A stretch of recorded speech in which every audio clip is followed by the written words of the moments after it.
What's good, nigga? Sunshine, cereal, dirty socks, boogie woogies, Capri Suns, being a dumbass, hating Justin Bieber. All of these things that we associate with our childhood, we end up thinking back on in fond memories. But for a lot of us, a huge part of nostalgia comes from the TV shows and cartoons we used to watch. And in some small ways, those cartoons even shaped us as the people we are today. But hey, for better or for worse, those times are over now, and all we can do is reflect on those good times we had when we were younger. I loved me some cartoons, bro. Whenever Teletubbies came on, I'd be geeking out, bro. I'd be going crazy. In this video, I'm going to be talking about a lot of popular TV shows we all watched as kids, but I'm also going to talk about some shows that I know for a fact you haven't even thought about in years. And there's even one show I'm going to talk about that permanently scarred me for life. I could shit myself at a moment's notice. So, what show are we going to talk about first? Well... I'm wet, I'm cold, there's 104 days. Phineas and Ferb. We all know the deal with Phineas and Ferb. It was just about a Dorito and a JoJo villain going around causing mayhem. Phineas and Ferb was always pretty cool, but I came up with a way better idea for it. Hear me out. I think they should make a modern day Phineas and Ferb remake where they're like 10 years older and it goes like this. Hey, Ferb. Hey, Ferb. I know what we're gonna do today, bro. This shit's so good. Quite splendid. Bro, imagine a Phineas and Ferb remake where they're like 10 years older and now they're like 18 to 19 years old and they've turned to a life of crime and like they're villains and shit now, because now that Phineas and Ferb are like 10 years older, they're also like 4 times more intelligent than they were when they were 8 years old. So now they've become these unstoppable pieces of shit who are basically on a journey to destroy the entire planet, and humanity has to try to find a way to fight back against them before they destroy the entire world and kill everybody. I think that's a pretty good idea. And also, Candace was always a hating ass bitch, bro, for no reason. Always on some bullshit, man, always saying some shit. Phineas and Ferb were really just trying to chill out and have a good time during their summer break, and she was always trying to ruin the fun. Like, why? You got nothing better to do? They're your brothers. Why are you trying to rat them out for? They were always just trying to mess around and have some fun, and you were ruining it. You were just ruining it. Fuck you, Candace. Candace, fist hit you in the face? Yes, it can. Fuck you, bitch. Before we move on, I just want to point out that Ferb, an 8-year-old child, pulled a 15-year-old girl and made her his girlfriend. He pulled the girl that was almost double his age. Ferb is a menace! But that's my boy Ferb though, man. We could all learn something from the homie Ferb. He is the literal definition of unspoken riz. A little side note, I also had a small crush on Isabella. That's just one of the many crushes you'll hear about in this video. But speaking of crushes though, I know that you know what show I'm about to talk about next. Come on, what show had a character that had every child becoming bricked up for the first time in their life? Come on, you know this. What show am I about to talk about? Kim Possible. Reach me, call me, reach me if you want to reach me. Bro, every kid's first crush was Kim Possible. If you weren't humping your pillow pretending it was Kim Possible, then you weren't living. Dog, I don't know what it was, man. I think it was them sharp ass titties and them fat ass lips, bro. Put them lips to work, Kim. What are you trying to get into right now, bro? We all had a crush on Kim Possible, but me personally, when I seen her in this outfit, oh no, bro, it was game over. It was done. I was finished. I was out of the equation. If I could have nut back then, I know I would have been rubbing my meat all over the TV screen pretending it was on her face. Like, and yo, if we're staying on the topic of Disney Channel cartoons, then there were also shows like Kick Buttowski and Mickey Mouse Clubhouse, which both had banger openings, by the way, that I probably can't play because you know how Disney is with their copyright and shit. But with Kick Buttowski, oh man, it was one of my favorites. I remember the homie Gunther. You remember Gunther? I remember that boy was fat as shit. Bro was really fun sized, to my recollection. Big tum ass boy. He was also voiced by Badger from Breaking Bad. But bro, the main dude, Kick, was cool as fuck, I remember. He'd always be doing stunts on everybody, and he had this cool ass BMX bike. He used to ride it around and stuff. Man, he was so cool. Everything about that show was so fire, bro. And for Mickey Mouse Clubhouse, I don't remember anything about it. I just remember it being really good. So I'm gonna just move on to something else. Like, remember earlier in the video when I said I'd be bringing up old shows that you probably haven't even thought about for like 10 years? Well, does anybody remember Superhero Squad? Yeah, I know somebody out there just went crazy. Superhero Squad was so goated, bro. They had these small little collectible toys, and bro, you were trading Pokemon cards while we were trading Superhero Squad toys. You don't know nothing about it. We were men of integrity back in the day. While you guys were looking up the Ass Ketchum or whatever his name is, we were looking up the Wolverine and the Hulk. Bro, we are not the same. We'd be negotiating crazy deals with these toys too. Like, selling Superhero Squad toys was basically like doing drug deals to us back in the day. We'd be meeting up in dark alleyways and shit saying, hey, you got an Iron Man or something? You got an Iron Man on you? Best I can do is a Silver Surfer. You motherfucker!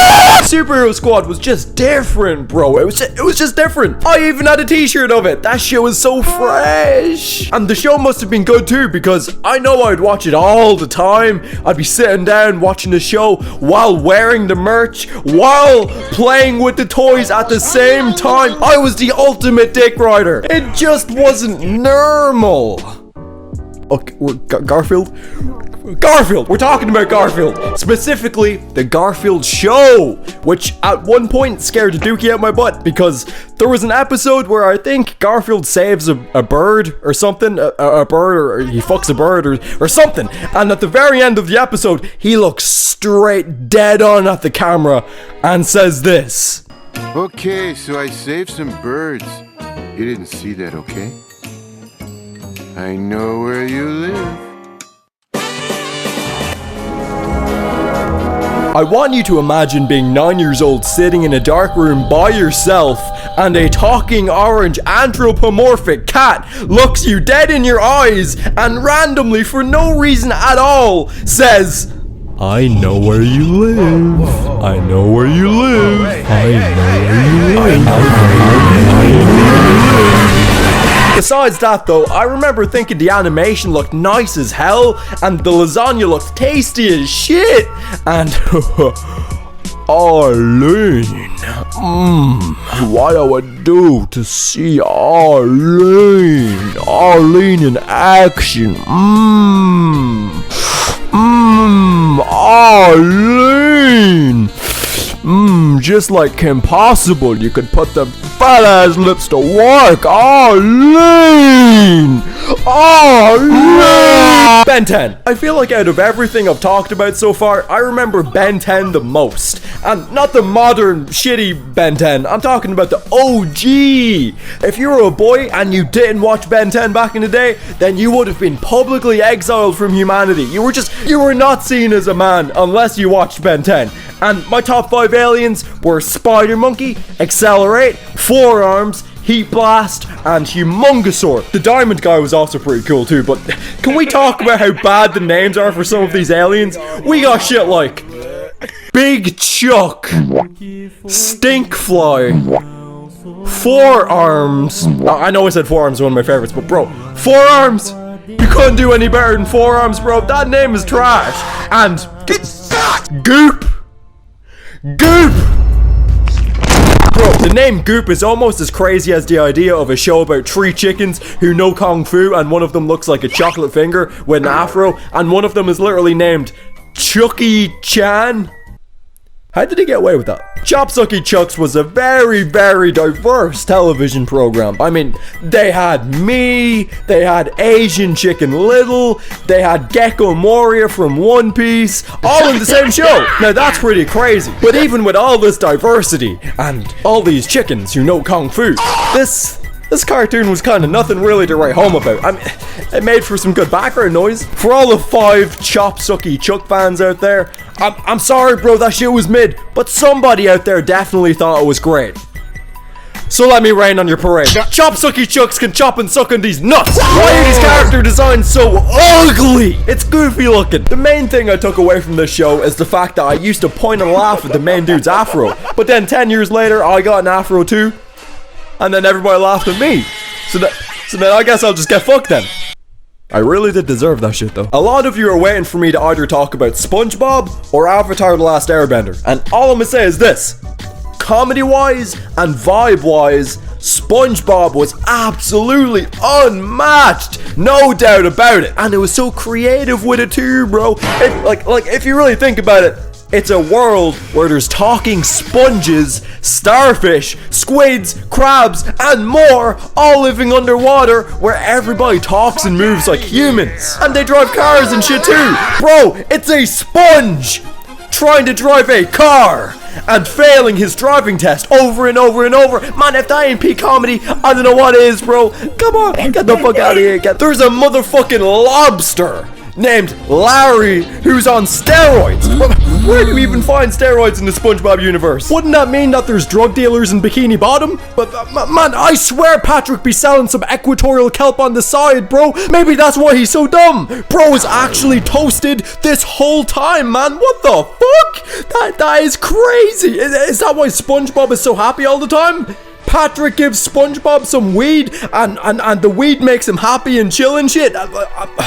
I'm digging too deep into this bitch. Listen though, SpongeBob was definitely way ahead of its time. There was really nothing like it. But I'm not gonna sit here and act like people don't dick suck it enough. The first couple seasons were completely unmatched comedy-wise, and the idea of the show is totally genius. But more importantly than all of that bullshit, okay? Let's get down to the meat and potatoes. Which SpongeBob character would you fuck if they were a female? Now, if you said anything except for Plankton, then I know you love gigantic black men slamming their meat into your booty cheeks and putting their homemade whipped cream straight into your mouth, brother. You're gay. You want Mexican dudes to twist your nipples and bite your toenails low-key. Why? But it's all good. We all want Mexican dudes to twist their nipples and bite our toenails from time to time, bro. It's okay. Now, there is only 2 more cartoons I will talk about in this video. One of them is the greatest cartoon ever made, period, no debate, no question, for a fact. There's no two ways about it. If you think otherwise, then you're wrong. And the other show is...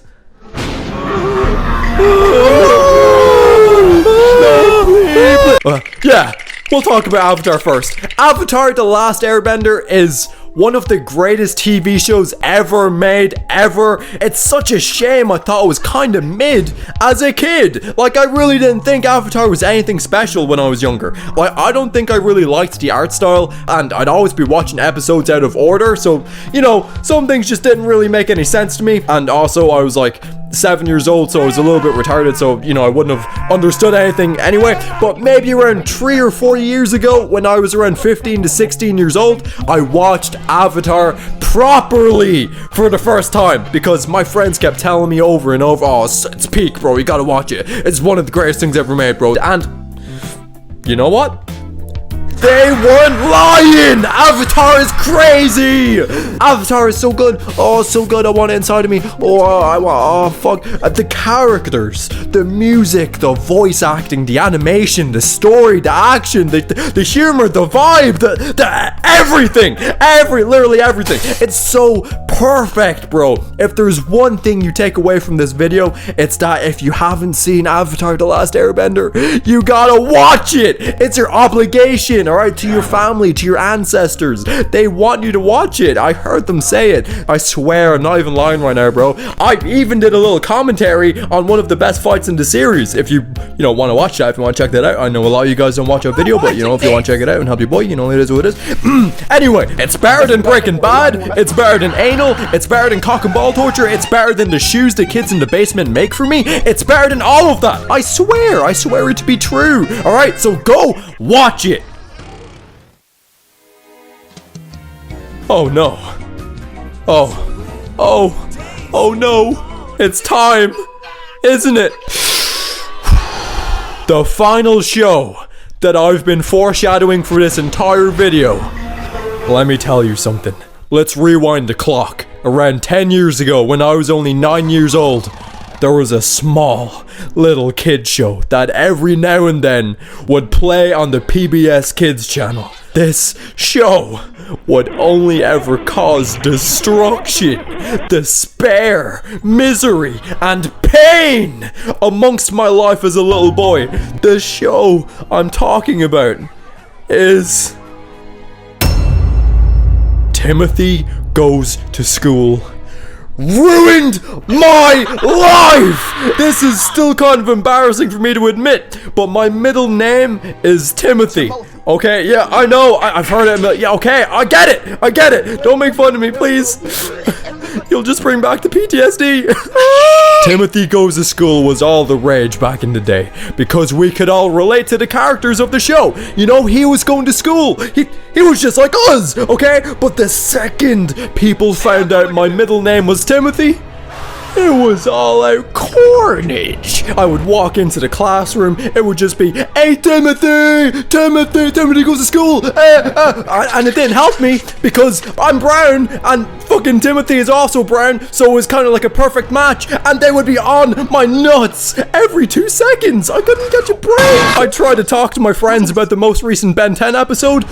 Timothy? Weren't you in the most recent episode of Timothy Goes to School? Every time I did anything, it would always go back to a Timothy joke. I couldn't take it. Thankfully, the joke mostly died out a couple of years after it began, okay? So it didn't really last that long. But my memories of that time will never die out, okay? And somebody once said that my girlfriend looked like the possum from the show, and I never fully recovered from that. Obviously, there was still plenty of shows I could have talked about, you know, like Amazing World of Gumball, Regular Show, Adventure Time, fucking Chowder, you know, the modern-ish type of stuff, but I mainly wanted to talk about the older cartoons that people don't really talk about much these days. Like, everybody still talks about Gumball and Regular Show and all these shows because it's still pretty fresh in people's minds, unlike, you know, shit like Superhero Squad, Kick Buttowski, and fucking Chopsucky Chuck. Who was out here talking about Chopsucky Chucks, bro? But anyway, that's what. Oh, somebody's at my door. What the Yo, Arlene! What you trying to get cooking? Arlene, come on in. Oh, damn! Arlene! Arlene!